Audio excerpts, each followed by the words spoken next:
Here's the question. Can a 7-inch e-ink note-taking tablet find a real home in my daily workflow?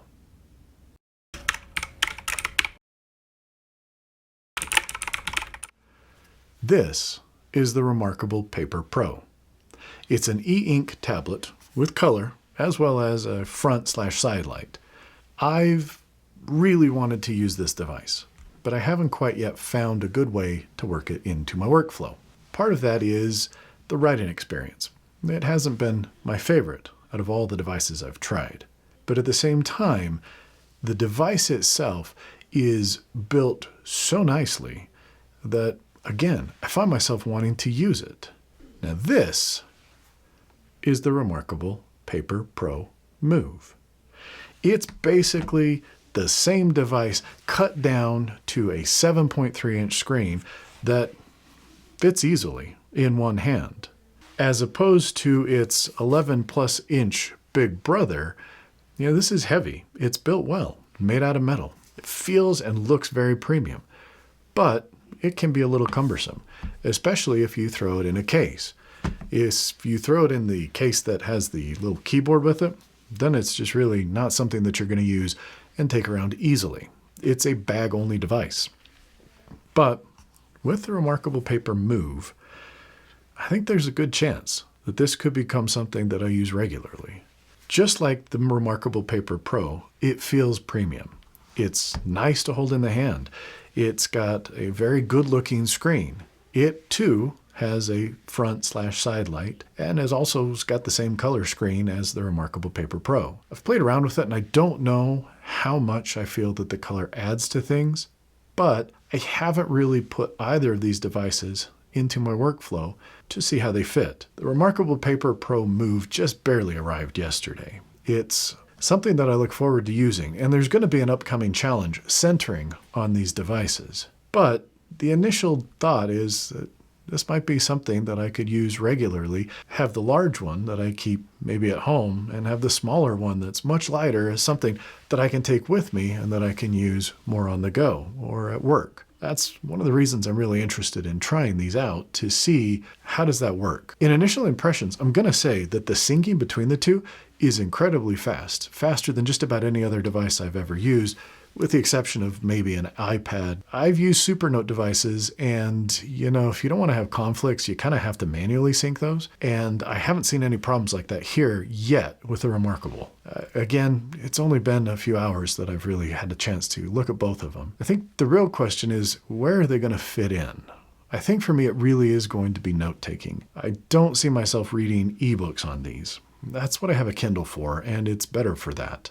At the same time, when it comes to PDF reading and marking up, I still haven't figured out what the best option is for me. I've used a number of the different note apps on an iPad, and I think that that's actually a really good solution. The colors are vibrant. It tends to, again, feel a little bit better. But there's all the baggage that comes with using an iPad, the distractions, the blue light, the bright screen, the things that it does to kind of tire your eyes out, where, again, I think that e-ink might be a really nice option. I don't know if the Remarkable Paper Pro Move is a good choice for that, though.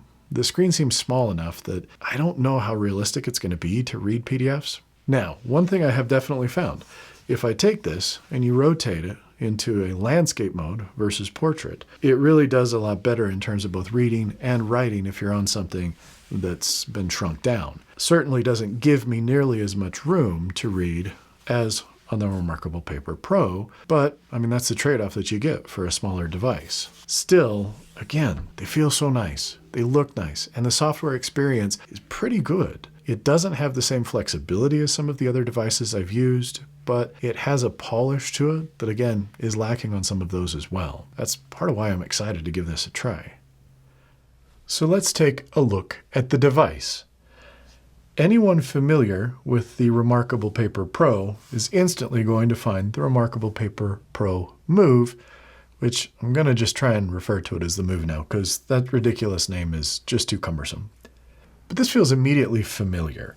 It has the similar construction, it feels the same, it has the edges that really, again, mirror the Remarkable Paper Pro in almost every way. The marker attaches to the side via magnets, It charges that way. That is also how this can receive firmware updates. One big difference that you'll note is the back of the Remarkable Paper Pro is metal. The back of the Move is plastic. Now, I actually think that that's a really smart choice that they made, as I think that the plastic back makes it quite a bit lighter than it otherwise would be, which enhances the portability. Whereas on the Remarkable Paper Pro, I never really understood the large chin at the bottom on the Move. It makes sense. It's a good place to have a thumb resting if you want to hold it that way. Though I think predominantly in a one-handed fashion, it's going to be held kind of like this with fingers and thumb on the sides. It's very comfortable to hold in one hand. It fits fairly nicely there, and the pen just pops right off and it's easy to use. One difference I did note between the Pro and the Move is the screen color is just a little different. The Move is a little bit more yellowish, whether that's the screen itself or that's the color of the light. The Pro, at least in my version, is a little bit cooler, a little bit more white to blue in color. But again, I only notice it when I have the two side by side, and it's not something that bothers me personally. So here's a quick note. This is just how it looks when you open up anything. Right now I have a blank template. Templates can be changed by coming in here to the notebook settings. You can change layers, you can do some typing. This does accept Bluetooth keyboards. I believe. I have not tried that yet. It isn't something that really interested me in using that for this at all, but others may find that useful. But I think that the big things to see is how does it write? I prefer black because of the much faster refresh rate. So you can see that when you write in black, there is basically no latency. It writes very quickly and it responds as you would expect. As soon as we start to change the colors, though, that's where we start to see some of the limitations of color e-ink screens. It certainly isn't a deal breaker, but it's enough of a nuisance that I don't find myself wanting to use color that often. Watch what happens with the refresh. So as you see, even while you're writing, it doesn't look as good as the black. And then once you've finished or you've reached a pause, the screen has to refresh itself so that it really locks in that color. Again, you don't get the full color effect until it's done that final refresh. And anytime you go and you try and move, you're going to get those colors having to refresh themselves. Again, it's not a deal breaker, and it isn't a thing that's necessarily specific to Remarkable. That's part of how e-ink, especially color e-ink devices, work. But it is something that really makes it so that I almost always am writing in black unless I really find a reason that I need the color. And most of the time, I don't. If we write in portrait orientation and then open this note on the Remarkable Paper Pro, which I'll show you right now, one thing worth mentioning is how quick the syncing is between devices. As soon as I close that note here, it's synchronized, and it is now synchronized over here on the Pro. You can see on the Pro, because of the different aspect ratio, what was taking up most of the width of the page here, understandably, only takes up a small portion here.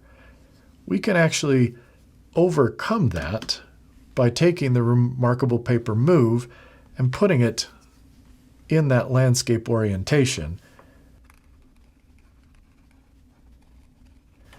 And here we're basically working with the width of the entire page. We'll close that out, give it a moment to synchronize, and then again, let it synchronize here. And you can see now on the Pro, it really is taking up that whole width. Honestly, I think if I'm using something where I'm going to be writing a little bit more, I'll probably use this in landscape orientation. Whereas if all I'm taking are quick notes, like I did the other night, then it's really easy to keep this in portrait orientation. So again, I haven't had a ton of time to use this and haven't really been able to integrate it into any workflows yet, but I'm looking forward to doing so. The biggest thing that I think Remarkable needs to figure out, or at least give us some reason why they haven't done this, is the difficulty in loading custom pages or templates on here. I can add any PDF that I want. I can add an EPUB, and I'll get it in here, and I can annotate, I can highlight, I can write, I can do those things. But I can't put in stationary pages that then I am able to use when I'm going to make a new note. If you want to do that, you have to jump through a bunch of hoops, and it involves entering developer mode and either using a command line or in some cases using other programs that get in there and will let you load things on. It shouldn't have to be that difficult. It should be easy.